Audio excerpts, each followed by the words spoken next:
We continue with the study of the epistles or the letters of apostles, and we are in the letter of James that we just read from the 4th chapter. We finished the first 3 chapters in the previous Sundays, and we are coming to the close of the book of James.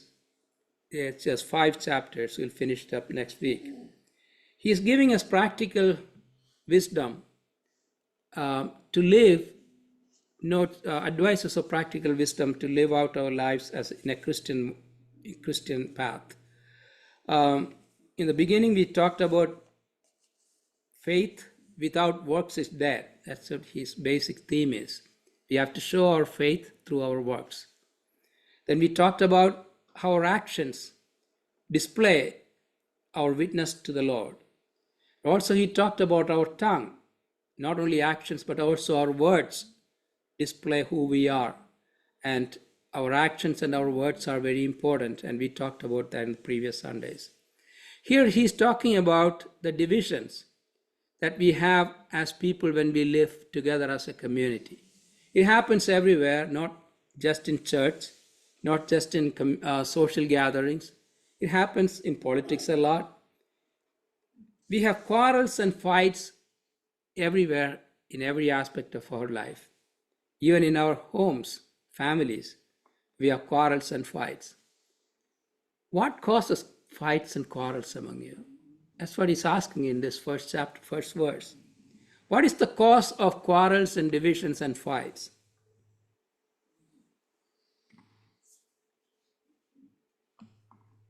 So when we look at the reasons of or the source of the quarrels and fights, many times we refuse to look at ourselves first. That's what basically he's telling you. They come from desires of battles within us. It is all the time when we have some issues with somebody, it's the other person's fault. Am I right? It is always the other person's fault. If you're in an accident, it's always the other person's fault. And if you have some problems with your life and a drug addict or a smoker or somebody, you blame it on your parents. Oh, my parents were alcohol users or drug addicts. So you become like a victim of circumstances. Or even you go to work. Some of the funny things that I heard and read about people's excuses. That a guy arrived late for work and he said, I'm late for my work because the coffee maker was slow. So blame it on the coffee maker. A guy used to come to work every day late. He came to work late every day. So one day his boss stopped him and said, do you know what time do we start work here? He replied, no, sir, they are all at work when I get here. So it's always the other person's fault, right? Such people are called blame shifters. I mean, I am part of that too. I don't know about you. Try to find a scapegoat so that you don't feel that you are responsible for what happened. Like I told you, the accidents happen all the time on the streets, and some of the funny things that people told their attorneys, I read that some of the lists, and it was very, very funny, some of them. The telephone pole was approaching me so fast. I attempted to swerve, but it hit me anyway. And the guy was all over the road. I had to swerve around a number of times before I hit him again.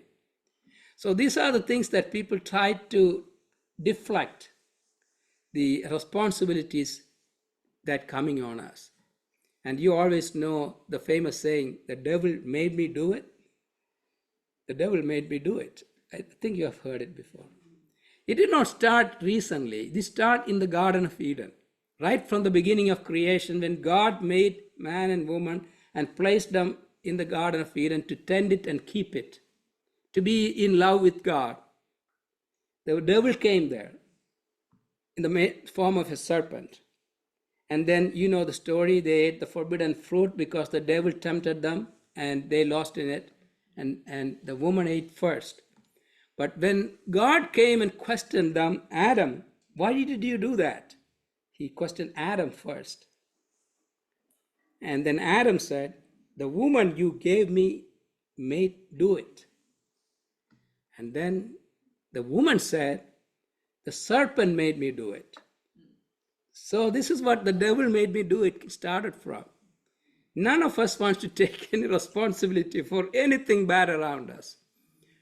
So that is what James is saying. Our causes of fights and quarrels and the divisions are among us are not coming from the outside. It's coming from the inside of us. When we refuse to take responsibilities for our situations in our lives, or try to blame it on other people outside, you are deflecting the problem. You are running away from the problem. And when I started working on this message, I always thought about the forest, like the animal kingdom. You know how these animals live in the forest? Some of them kill the other ones for food. But they have a system in place where they live harmoniously, believe it or not. Otherwise, none of them would be alive. They have a system there. They don't hate each other. The lion doesn't hate the deer. He kills it for food, and when he's full, he doesn't care. Or one tree doesn't hate the other tree because he's more beautiful. Like human beings. We don't do that, right? We hate somebody else because they're just being a little bit more beautiful than I am, or a little bit more wealthier than I am, or he says some more other things that I don't have, so I hate him. But the animals or trees, they don't do that. The whole ecosystem outside of human beings have their own system. They respect each other. They care for each other. The trees in some of the forests, they have their roots. Even though they don't know each other, their roots know each other.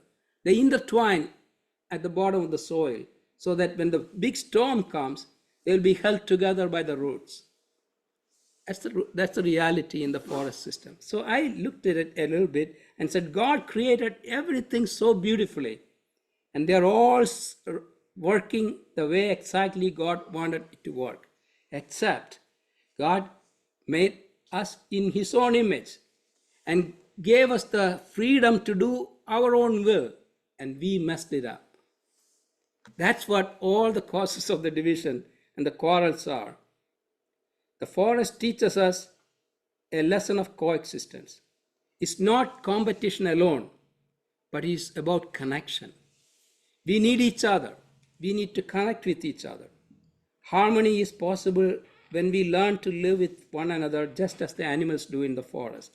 It's a harmonious system of give and take. It's also mutual relationships. Like I told you, the animals don't hate each other. Everything in nature knows its place, its purpose, and its peaceful existence.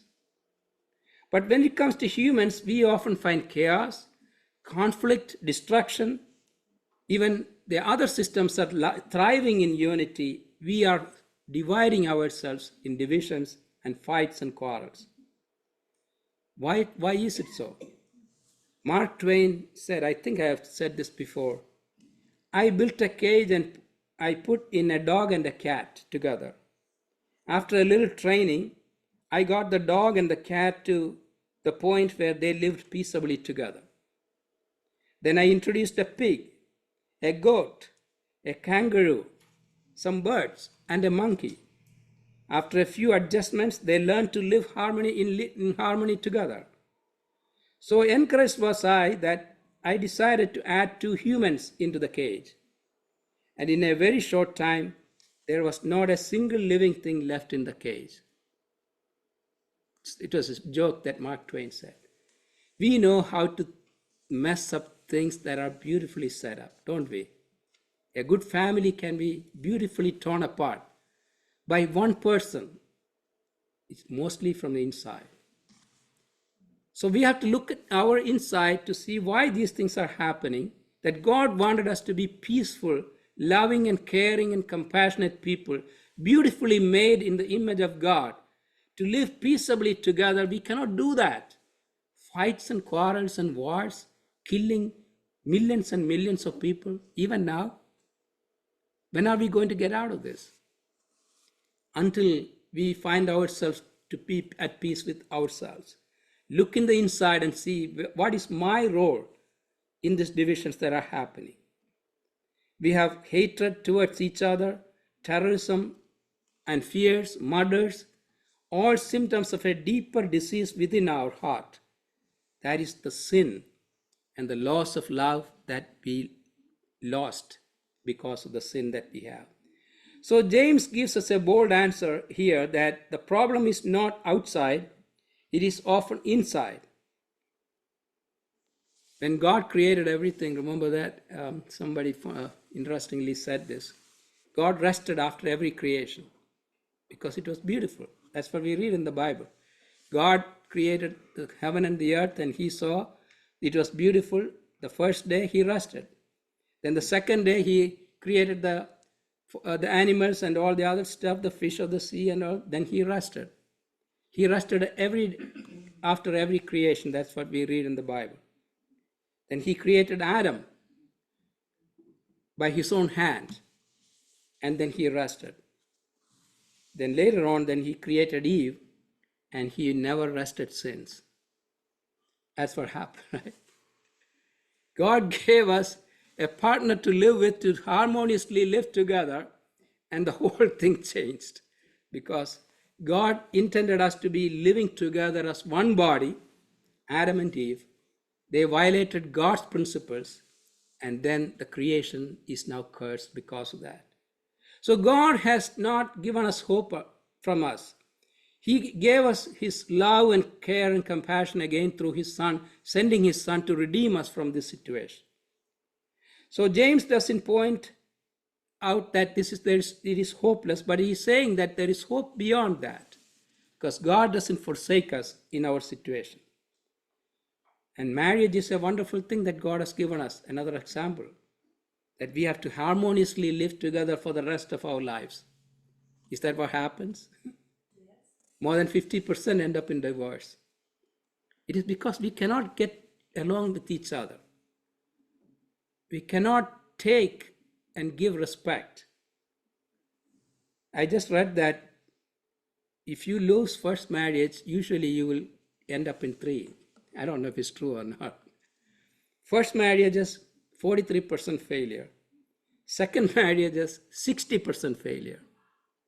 And third marriage is 73% failure. So I think it is better to stop after 1, isn't it? Because the failure rate is getting higher and higher as you go. Where is the problem? Is it that person, other person, or is it yourself? I think it is yourself. If you can stick with one in the first, it's probably going to be following you wherever you go. I'm not condemning or saying it's wrong with anybody. But that's what happens in our lives. And good for those marriages that are lasting, regardless of first or second or third. But thank God for those marriages that are lasting. We have become a selfish generation, extremely intolerant of each other. For anyone to abandon a partner in the dark hours of their lives when they are sick or a terminal illness, that's not that is even animals don't do that. Otherwise, we are married for the sake of our selfishness. Then the marriage is going to be failure. In sickness and or in health, for rich or poor, for better or worse, till death do us part. That's what we pledge at the time of our marriage. So many reasons people come up with for divorces, and I don't want to go into all of that. So very simple things. The husband got a promotion, had to be moving, and that's recently happened. The wife filed for divorce. And simple things that they list, very simple things that we could adjust with each other. When we don't take these things with the value that they deserve, our society is going to be in trouble. The source of conflict is our self-desires also. As we come through the next verse, it is among the desires that battle within us. There are so many desires in us that is battling us. Quarrel and fight are happening because of that. The root problem also again is, he's talking about, you desire and do not have, so you kill. You covet, but you cannot get what you want, so you quarrel and fight. You do not have because you do not ask God. When you ask, you do not receive because you ask with the wrong motives, that you may spend what you get on your pleasures. You adulterous people, don't you know that friendship with the world means enmity against God? So that is where the problem is. The friendship with the world comes first. That sounds harsh, but it is the truth spoken in love by James. He uses the image of spiritual adultery to show that when we chase worldly desires, power, pride, pleasure, possessions, we are being unfaithful to God. And when we become unfaithful to God, we become unfaithful to each other. God's standard is completely opposite to the world's standard. The world says, exalt yourselves. Earn as much as you can, and greed fills you. But God says, humble yourselves, and God will lift you up. Then the cure of the problem is humility before God and enmity to the world. We need to consider our love toward God more than our love towards the world, and humble ourselves before God. It is not about winning an argument or proving the other person wrong. It is always to be humble before God and others. When we draw near to God, He softens our hearts. When we confess our sins, He will cleanse us from all of our sins. When we humble ourselves, He will restore us. Humility will turn division into reconciliation.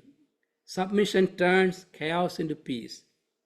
Repentance turns distance into closeness.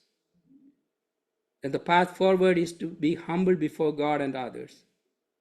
When our desires turn selfish, when pride rules our compassion, when power replaces purpose, the harmony God intended is broken. There's a story of two brothers who grew up together, very close brothers, loved each other as they were growing together.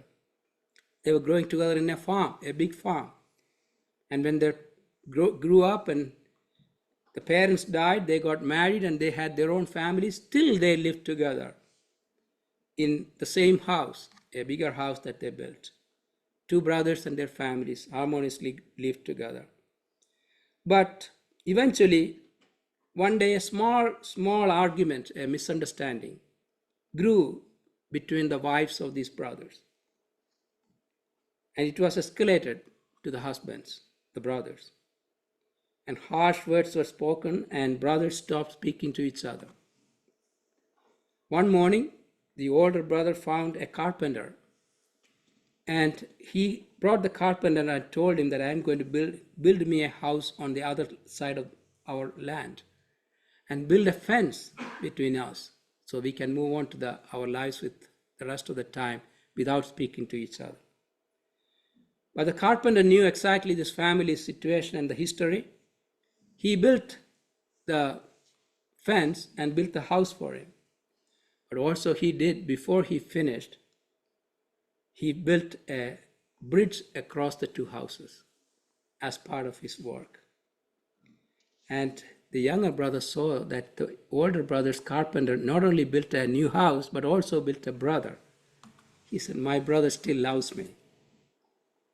So that became a story of how we can restore ourselves with humility. And the younger brother came and embraced the older brother. It is not about bridges that we need to build, about fences that we need to build. It's about bridges that we need to build so that we can restore our relationships. A lot of times we talk about fences, right? Even now. Sometimes we need fences. But at the same time, bridges are more important. We need more bridges than fences. The psalmist says, behold, how good and how pleasant it is for brothers to dwell together in unity. And And Paul teaches us in Colossians, clothe yourselves with the love, which binds everything together in perfect harmony. And the peace of Christ will rule your hearts, to which you indeed were called to be one body. So let us look into ourselves and see where we need to be humble before others, to show the love that we need to our brothers, our sisters, our neighbors.